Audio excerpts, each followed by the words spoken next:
এখানে এলেন, ওয়াকফ নিয়ে খুব সংক্ষেপে বলুন যে এটাকে নিয়ে আমি আমার বক্তৃতায় বললাম, সাম্প্রদায়িক অ্যাঙ্গেল আমি বক্তৃতায় বললাম আমাদের দেশের যতদিন ধর্মনিরপেক্ষ সংবিধান আছে, সংবিধানের আর্টিকেল 14 এবং 15 আমাদের মৌলিক অধিকারে বলা আছে যে জাত পাত ধর্ম বর্ণ ভাষা নির্বিশেষে সবার সমান অধিকার এবং সবাই নিজের নিজের যে বিশ্বাস অনুযায়ী তাদের উপাসনা গৃহ, তাদের ধর্মস্থান, তাদের ধর্মীয় সংগঠন, তাদের শিক্ষা প্রতিষ্ঠান তারা তৈরি করতে পারে এবং চালাতে পারে।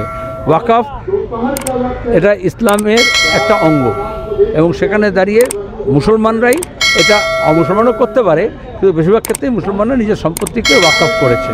সেটা তার পরিবারের জন্য করতে পারে, সেটা জন উদ্যোগে করতে পারে, কিন্তু বিজেপি সব ব্যাপার নিয়ে যেরকম উস্কানি দেয় সেরকম এই উস্কানিটা দিচ্ছে, কারণ তারা ওয়াকফকে দেখছে একটা রিয়েল এস্টেট হিসেবে। আদানি আম্বানি এবং বড় বড় এই গরিব মানুষকে, যেমন 370 হয়েছিল তখন কী বলেছিল যে তোমরা গিয়ে কাশ্মীরের জমি কিনবে, কটা সাধারণ মানুষকে জমি কিনেছে? আসলে তো তাহলে এইভাবে মিথ্যাচার করে, তাহলে এখন ওয়াকফ শেষ হয়ে গেলে ওয়াকফের জমি তোমরা পাবে। আসলে এগুলো রিয়েল এস্টেট আনলক করতে চাইছে, যেখানে দাঁড়িয়ে মুসলমান থেকে তাদের সংগঠন, তাদের সংস্থা, তাদের সম্পত্তি কেড়ে নিয়ে কীভাবে ওটাকে ব্যবসায়ীর সাথে ব্যবহার করতে পারে সেই চেষ্টা করছে, কিন্তু এটা কখনোই সংবিধান সম্মত নয়। এজন্য এই আইন কখনোই করতে পারে না।